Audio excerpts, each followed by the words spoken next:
இந்த டிப்ஸு கால்ஸ்லாம் வாங்காதீங்க அப்படின்னு சொல்லுங்க. ரீசன் என்ன அப்படின்னா, நிறைய பேர் சார் என்ன சார் டிப்ஸ் கால்ஸ் வாங்காதீங்கன்னு சொல்கிறீங்க, அப்போ ஏன் சார் டிப்ஸ் கால்ஸ்லாம் கொடுக்குறாங்க, அதை பேர் வாங்குறவங்க வாங்குறாங்க, அவங்க சொல்கிறதுலாம் சக்ஸஸ்ஃபுல் ஆகுது அப்படின்னு. ஃப்ரெண்ட்ஸ் ஒன்று புரிஞ்சுங்க, இப்போ டிப்ஸ் கால்ஸ் கொடுக்குறாங்க இல்லைங்களா, சப்போஸ் ஃபார் எக்ஸாம்பிள் இந்த இடத்துல வந்து ஒரு பை அப்படின்னு சொல்லி கொடுக்குறாங்க அப்படின்னா பாருங்கள், 50 பேருக்கு வந்து இந்த இடத்துல பை கொடுத்துருப்பான், இந்த இடத்துல வந்து 50 பேருக்கு வந்து சேல் கொடுத்துருப்பான்.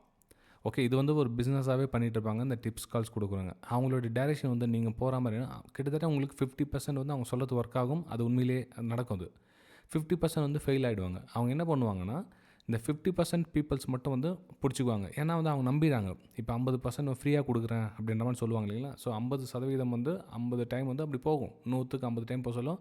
ஓ, அவர் சொல்கிறதுலாம் கரெக்டாக போதும், அதே மாதிரி பண்ணுவாங்க. அது என்ன ஆகும்னா, சம்டைம்ஸ் அந்த செகண்ட் ஸ்டேஜ் வர சொல்ல அந்த 50 வந்து 25 ஃபில்டர் ஆகும். அப்போது 25% வந்து அதில் குறைச்சிட்டே பாதி பாதியாக குறைச்சிக்கிட்டே வரும். ஏன்னா நெக்ஸ்ட் இப்போ சொல்ல அவங்க சொல்கிறது நடக்காமல் போகுது.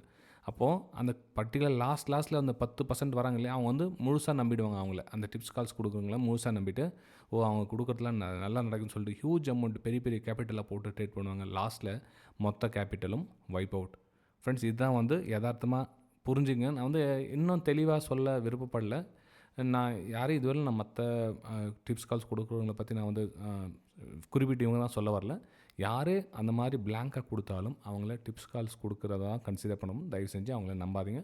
நீங்கள் ஓனாக சப்போஸ் நீங்கள் வந்து ஏதோ டிசிஷனுக்காக எடுத்துட்டீங்க, அந்த பக்கம் வந்து நீங்கள் இந்த இடத்துல சப்போர்ட் வருது, அந்த இந்த ஸ்ட்ராங்கான ஒரு சப்போர்ட் வருது, நான் நினச்சி கரெக்டாக ட்ரேட் எடுக்கேன் சார், எனக்கு இந்த இடத்துல ஸ்டாப் லாஸ் போடுறேன் அப்படின்னு உங்களுக்கு நம்பிக்கை இருந்தால் மட்டும் இந்த ட்ரேட் எடுங்க.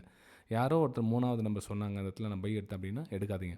ஏன்னா உங்களுக்கு அந்த மேலே போயிட்டு சின்னதாக ஒரு ரெட் கலர் கேண்டில் கரெக்ஷன் வர சொல்ல உங்களுக்கு ஆட்டோமேட்டிக் பயம் வந்துடும். திரும்ப மேலே போதா இல்லையான்னு தெரியாது.